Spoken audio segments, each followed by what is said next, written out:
இயேசு உங்களை நேசிக்கிறார். பிரியமானவர்களே, இந்த நாளில் ஆண்டவர் நம்மளோடு பேசும்படியாய் வேதத்திலிருந்து சில வசனங்களை கூட வாசித்து அவர் நம்மளோடு இடைபடுகிற காரியங்களை பார்ப்போம். நாம் அறிந்து கொள்ளக்கூடிய காரியங்களை, நம் வாழ்க்கையில கடைபிடிக்கக்கூடிய காரியங்களை பார்ப்போம். பிரியமானவர்களே, அது 1 நாளாகம புஸ்தகம் 5வது அதிகாரம் 8வது வசனம் கடைசி பகுதி இப்படியாக சொல்லப்படுகிறது. அவர்கள் யுத்தத்திலே தேவனை நோக்கி கூப்பிட்டு அவர் மேல் நம்பிக்கை வைத்தபடியினால் அவர்கள் விண்ணப்பத்தை கேட்டருளினார். பிரியமானவர்களே, இந்த வசனத்தினுடைய ஆரம்ப அந்த 5வது வசனத்தை பார்த்தீங்கன்னா, ஒவ்வொரு ராஜாக்களுக்கு அடுத்து ஆண்டு கொண்டு வருகிற ஒவ்வொரு ராஜாக்களையும் நம்ம ஒவ்வொரு அதிகாரத்திலையும் பார்த்தோம்னா, யாரெல்லாம் ஆண்டவருடைய வார்த்தைக்கு கீழ்ப்படிந்து நடந்தார்களோ அவருடைய அரியணை பாருங்க 30 வருடம் 40 வருடம் அப்படிதான் இருக்கும் பாருங்களேன். அவர்கள் எப்ப ஆண்டவருடைய வார்த்தைக்கு கீழ்ப்படியாம ஆண்டவருடைய வார்த்தைக்கு மீறி நடக்கிறார்களோ அப்பெல்லாம் அவர்கள் தள்ளப்பட்டு போகிறதையும் அவர்கள் எதிரிகளை உருவாக்குகிற காரியங்களை நாம் பார்த்து கொண்டு வருகிறோம். பிரியமானவர்களே, ஆனா இந்த இடத்துல பாருங்க, இந்த ராஜா என்ன செய்யறாரு பாத்துங்க,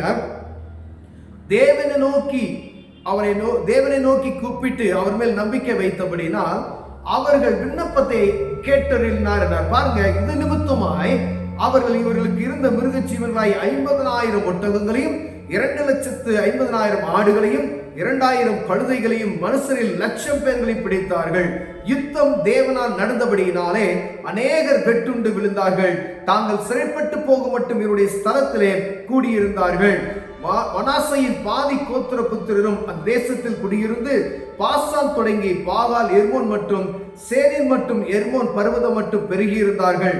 அவர்கள் தங்கள் பிதாக்களின் வீட்டு தலைவராகிய ஏபேர், ஏசி, ஏலியேர், அஸ்ரியேர், எரேமியா, ஓதாவியாம், யாதியேர் என்பவர்கள் பராக்கிரம வீரரான மனுஷர், பேர் பெற்ற தலைவருமாய் இருந்தார்கள். பாருங்க, இந்த தலைவர்கள்லாம் பராக்கிரம வீரர்கள்.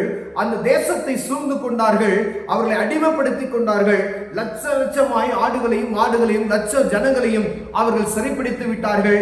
ஆண்டவர் யுத்தத்தை நடத்தினபடினாலே ஒரு பயங்கரமான ஒரு அற்புதமான காரியம் அங்கு நடைபெறுகிறது. பிரியமானவர்களே, இதிலிருந்து நாம் அறிந்து கொள்ள வேண்டிய காரியம் என்னவென்றால், இந்த ராஜாக்களுடைய புஸ்தகங்களை நாம் வாசித்து வரும் பொழுது ஆண்டவர் பாருங்க, 1 ராஜாக்கள் அந்த 2 ராஜாக்கள் எல்லாம் பார்த்தோம்னா ராஜாக்கள் எப்படியெல்லாம் உண்மையா இருந்தாலும் அதற்கேற்ற மாதிரி நடத்தி வந்தார். இந்த நாளாகம புஸ்தகத்துல நடத்தி வந்த பாருங்க ஒரு விசேஷித்த கிருபை இவர்களுக்கு.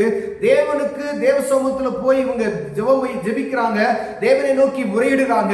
அவர் இவருடைய ஜெபத்தை கேட்டது நிமித்தமாய் யுத்தத்தை ஆண்டவரை நடத்துகிறார். இது நிமித்தமாய் ஒரு பெரிய அந்த ஒரு சங்காரம் உண்டாகிறது. ஜனங்கள் எல்லா தேசங்களை பிடித்துக் கொள்கிறதை நாம் பார்க்க முடிகிறது. பிரியமானவர்களே, அவருக்கு சொல்லப்படுகிற அந்த காரியம் பாருங்க, ஒவ்வொரு அந்த ஒரு பராக்கிரமசாலி, இவரெல்லாம் பராக்கிரமசாலிகள் அந்த இடத்துல இருந்தாங்க அப்படின்னு சொல்லப்படுகிறது. பாருங்க, அவர்கள் தங்கள் பிதாக்களின் வீட்டு தலைவராக Heber, AC, easy, Eliel, Ariel, எரேமியா, உதயா, யாதியேல் என்பவர்கள் பராக்கிரம வீரரான மனுஷர், பேர் பெற்ற தலைவருமாய் இருந்தார்கள். அவர்கள் தங்கள் பிதாக்களின் தேவனுக்கு துரோகம் பண்ணி, அடுத்த பாருங்க, நல்ல எல்லாம் ஆண்டவர் முழுமையை ஆசீர்வதிக்கிறார். லட்சமாய் ஆடுகள் 1,00,000 ஜனங்களை அடிமையாக்கி கொண்டார்கள். பல ஆயிரம் ஆட்டுக்குடிகள் அந்த தேசத்தையே அவர்கள் சொந்தமாக்கி கொண்டார்கள். ஆனா அடுத்த வசனத்தை பாருங்களேன், அவர்கள் தங்கள் பிதாக்களின் தேவனுக்கு துரோகம் பண்ணி தேவன் அவர்களுக்கு முன்பாக அளித்திருந்த தேசங்களின் தேவர்களை பற்றி சோரம் போனார்கள்.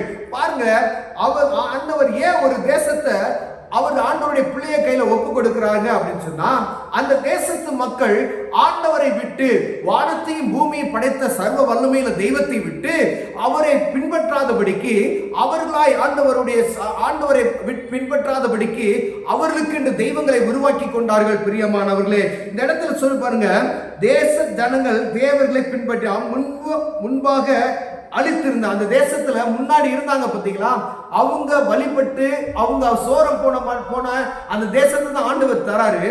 அவங்க எந்த இடத்துல சோரம் போனார்களோ அவங்க வழிபட்டு வந்த அந்த தேவர்களை என்ன செய்யறாங்களா பின்பற்றி திருப்பி இவர்கள் குடிகள் என்ன செய்யறாங்களா?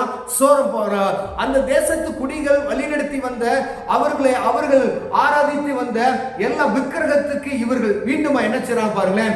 ஆண்டவர் அற்புதம் செய்தார், ஆண்டவர் உங்களுக்கு சுகத்தை கொடுத்தார், ஆண்டவர் உங்களுக்கு செல்வத்தை கொடுத்தார், ஆண்டவர் உங்களை தேசத்துல உயர்த்தினார், ஆண்டவர் உங்களை செல்வமானாய் மாற்றினார், ஆண்டவர் உங்களை அதிபதியாய் மாற்றினார். பாருங்க அந்த இடத்துல தேவன் அவர்களுக்கு முன்பாக அளித்திருந்த தேசத்தில் ஜனங்களின் தேவர்களை பின்பற்றி சோர போனார்கள் என்று வேதம் சொல்லுகிறது. பிரியமானவர்களே, ஆண்டவர் உங்களுக்கு அற்புதம் செய்திருக்கிற அந்த நீங்க பிடிக்கப்பட்ட தேசத்துடைய ஜனங்களுடைய அந்த தேவர்களை பின்பற்றினது நிமித்தமாக அவர்கள் சோர போனார்கள் என்று வேதம் சொல்லுகிறது. ஆகையால் இஸ்ரவேலின் தேவன் அசிரியா ராஜாவாகிய பூரின் ஆவியையும் அசிரியா ராஜாவாகிய தில்காத்பில் நேசரின் ஆவியையும் எழுப்பினதினாலே அவன் ரூபனியரும் காத்தியரும் மனோசையின் பாதி கோத்திரத்திலும் ஆகிய அவர்களை சிறைப்பிடித்து இந்நாள் வரைக்கும் இருக்கிறது போல ஆலாவுக்கும் ஆவோருக்கும் ஆராவுக்கும் கோசான் ஆற்றங்கரைக்கும் கொண்டு போனார்கள். பாருங்க, ஆண்டவர் பெரிய ரட்சிப்பை உண்டாக்கினார். அவர் நிமித்தமாக அவர் யுத்தத்தை நடத்தினார். அவர் தேவ சமூகத்தில் போய் அவர்கள் ஜெபித்தார்கள். அது நிமித்தமாக ஆண்டவர் அற்புதத்தை செய்தார். ஆனால் அந்த ஜனங்களுடைய அந்த தேசத்தினுடைய தேவர்களை பின்பற்றினே சோரம் போனது நிமித்தமாய் இவர்கள் மீண்டும் என்ன செய்யப்படுகிறார் பாருங்களேன். அழிந்து போன அந்த இடத்துல இருந்தக்கூடிய அசிரியா ராஜாவுடைய அழிந்து போன அந்த ஆவியை என்ன செய்யறாரா ஆண்டவர் உயிர்ப்பித்து இவர்களுக்கு விரோதமாய் ஆண்டவர் அவர்களுக்கு உருவாக்குகிறார். பிரியமானவர்களே, அவர்கள் மீண்டுமாய் எழும்பி இவர்களெல்லாம் அடிமைப்படுத்தி எங்கும் சொல்லப்படுகிற அந்த ஆற்றங்கரை வரைக்கும் அவர்களை அடிமைப்படுத்தி விட்டார்கள். அடிமைப்படுத்தி சிறைப்படுத்திக் கொண்டு போய்விட்டார்கள் என்று வேதம் சொல்லுகிறது.